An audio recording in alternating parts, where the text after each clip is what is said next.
Hey la team, je suis devenue photographe. Alors, je me présente. Je suis Lily et bienvenue dans mon univers. Aujourd'hui, je n'avais prévu de rien faire jusqu'à cet instant. Du coup, je me retrouve assistante en photographie chez The Royal Studio. Sauf que on va pas qu'assister. Je vais chercher à en savoir plus, pas seulement sur la photographie, mais aussi sur la personne qui se cache derrière la caméra. Et je sais qu'on va bien s'amuser. Allez, welcome to The Royal Studio. Lui, c'est Paul Edouard, le directeur du studio qui avait voulu faire de moi son assistante. Mais ce qu'il ne sait pas, c'est qu'en plus d'assister, j'ai quelques questions pour lui. Mais c'est pour plus tard. D'abord, on commence par une réunion pour m'expliquer nos missions durant toute la journée. C'est que je vais sur place, je prends quelques photos et vidéos de la mise en place. Notre travail aujourd'hui sera justement d'aller sur place, m'assister pendant que je taffe et puis c'est pas que tu auras les mains croisées là. D'accord. Donc, je t'introduis vraiment dans le truc et on fait ça. On gère ça vite fait. Après, il y a une deuxième truc.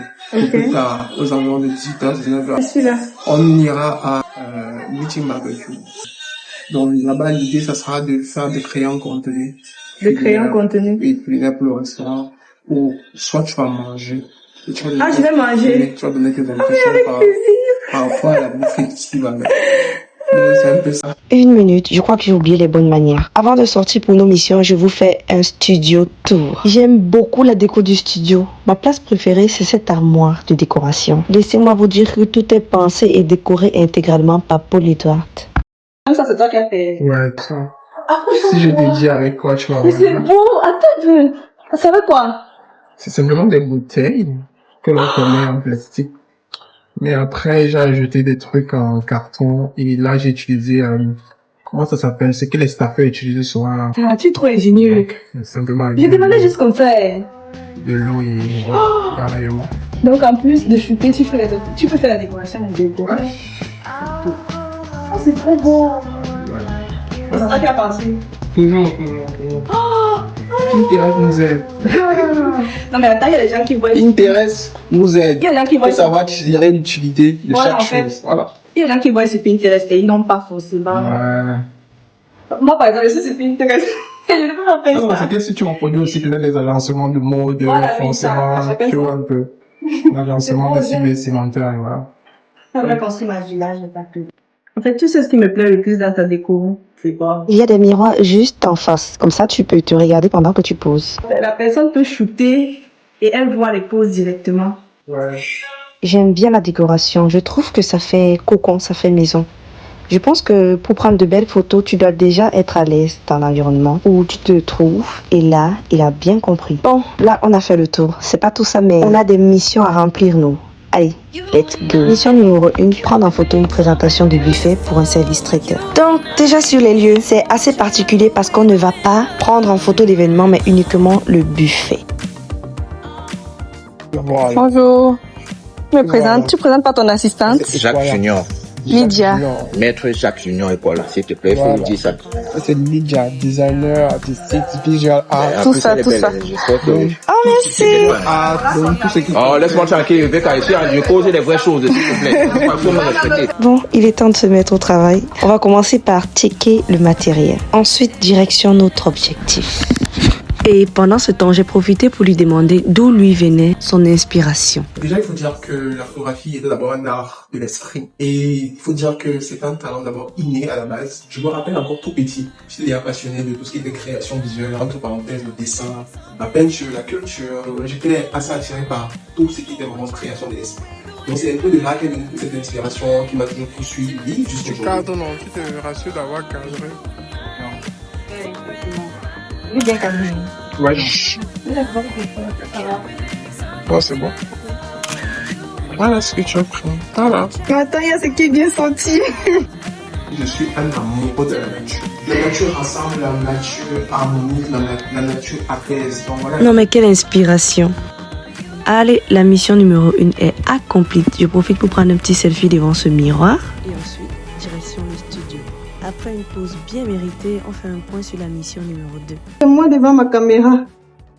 Et l'idée sera de créer un contenu qui est assez attractif. Ça veut dire qu'on doit créer un hook créer le groupe, justement, c'est les 5 premières secondes de la vidéo qui font en sorte que qu'est-ce qu'on va dire ou faire qui va attirer l'attention. C'est comme c'est un contenu culinaire. Et sortir un peu du contexte culinaire et parler peut-être d'un truc dont les gens ne s'attendent pas. Là, j'ai eu une idée tout à l'heure en réflexion. C'est simplement de dire, je suis tombée amoureuse. Ah ouais. Je ne pensais pas que je devais tomber amoureuse à nouveau. Et là, on fait référence en fait au plat. On va séquencer ça, on va parler de manière chronologique jusqu'à ce que les gens comprennent quand il s'agit de la nourriture. Après, maintenant, montrer la nourriture en elle-même, parler du plat, pourquoi tu aimes ce plat, et qu'est-ce qui te fait revenir dans ce restaurant-là. Peut-être le plus aussi, généralement, quand tu crées du contenu, parfois, quand tu arrives sur place, tu as d'autres idées qui surgissent un peu de partout. Ok, mission reçue 5 sur 5. Mais avant d'entamer la deuxième mission, j'ai quelques questions pour lui.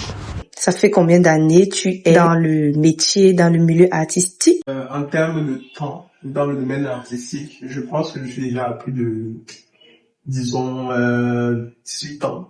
18 ans déjà. Et aussi, tu vas dire ce que ton parcours t'a appris en tant qu'humain. Une chose que l'art m'a vraiment appris dans ma vie personnelle ou au quotidien, je dirais simplement que c'est la résilience. Grâce à l'art, vraiment, tu apprends à comprendre que cette vie, elle est juste faite de basculer, éphémère, de t'apporter un tout et un plus. En une fraction, comme une possibilité de discerner une fraction. Ouais. Il faut savoir prendre les choses d'un bon côté, prendre le bien et laisser le reste. D'accord. Ce que les gens ne savent pas, c'est que l'art dans l'esprit de quelqu'un, les disciplines. L'art permet aux gens, généralement, de développer un certain mindset, le monde d'une certaine manière.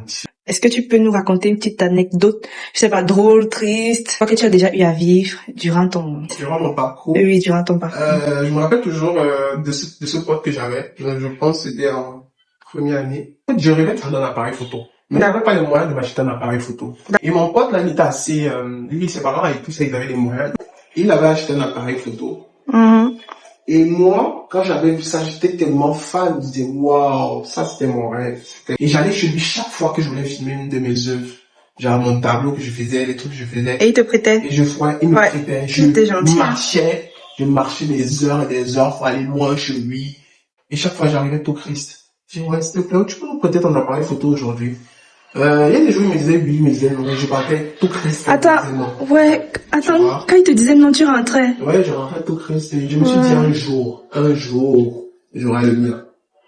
Et j'ai bossé fort. Et quand aujourd'hui je me vois avec tout ce que j'ai, je me dis waouh, je n'imaginais même pas que j'allais avoir un studio, des employés, et voilà. Ce matériel que j'ai qui coûte... Aujourd'hui, tu as combien d'appareils photo? Beaucoup. J'en ai beaucoup. Bon, voilà. Comme on dit, la patience paye. Sans expérience, c'est pas le matériel qui fait la créativité. Aussi. Donc, même si je peux avoir beaucoup, il suffit d'avoir juste un seul. Mais si tu sais l'utiliser, tu fais beaucoup de choses. Check. Merci de tes conseils, c'est très gentil. Ouais. Je vais essayer de l'utiliser ça dans ma vie de tous les jours. Toujours. Allez, passons à la deuxième partie de la journée.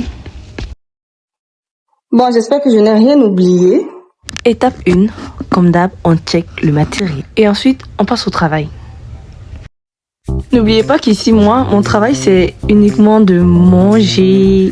Et franchement, j'aurais pas fait mieux. C'est dans la boîte. C'est terminé pour la journée de travail. On s'est bien amusé et on s'est dit au revoir.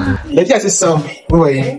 On meurt tellement que si tu n'as pas vécu, ressenti les sensations les plus intenses de ta vie, de ta jeunesse, il n'y a pas une âge où tu vas les vivre, en fait. Parce que on meurt tellement vite de nos jours, vraiment. Vivons les amis, vivons. N'ayons pas peur de dire les choses, d'exprimer nos sentiments, même si on est rejeté dans tout, en entrepreneuriat, en famille, en amour. Essayons tout.